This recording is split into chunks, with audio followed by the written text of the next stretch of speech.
something that's been eating at me that I've been warning about for years is USA Inc. is insolvent at the top level.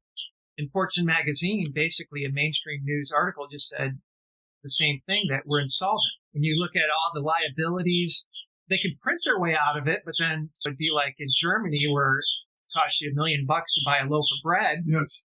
And I don't know, have you thought about, and there's so many different ways we're being attacked. You said also we're being attacked on so many fronts, but keeping Florida safe, keeping Florida free, what your slogan is, protecting Florida. Any thoughts to this? Like as the federal government goes south, what do we do as Floridians to survive? Well, see, the problem with the money, states can't print their own money. Can't. Only the feds. Yep. So if you want to get loans or you're in the hole and you want to get money, Uncle Sam, please give your money. And that's the only way it gets to the state. It would be very nice, very interesting, and we passed it. We could try it, but it would take a team to get this right. Let's say there was a 13, like at one time, $1 billion surplus in Florida's kitty. Turn it all into gold. Keep it in Fort Knox. $13 billion in Fort Knox. Dispense it in gold banks, gold currency, right? It would take a while, but you would have to slowly get merchants.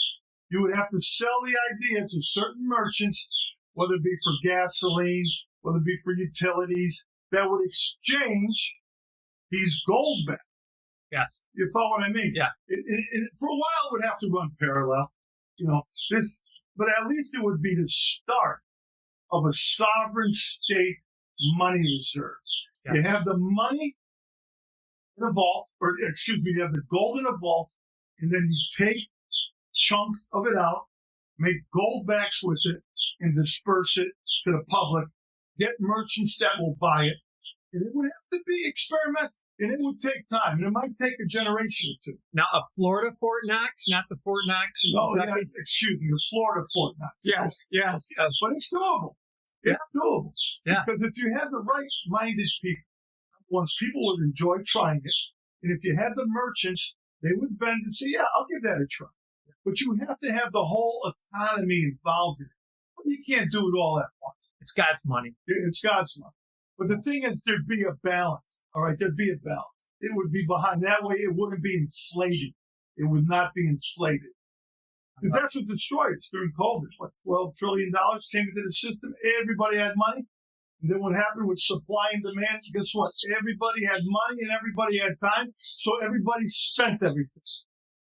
Spent everything. The demand was through the roof and the supply went down. That's what happened in Florida. A $500,000 home became $1 million. $300,000 home became $600,000 because everybody was coming in.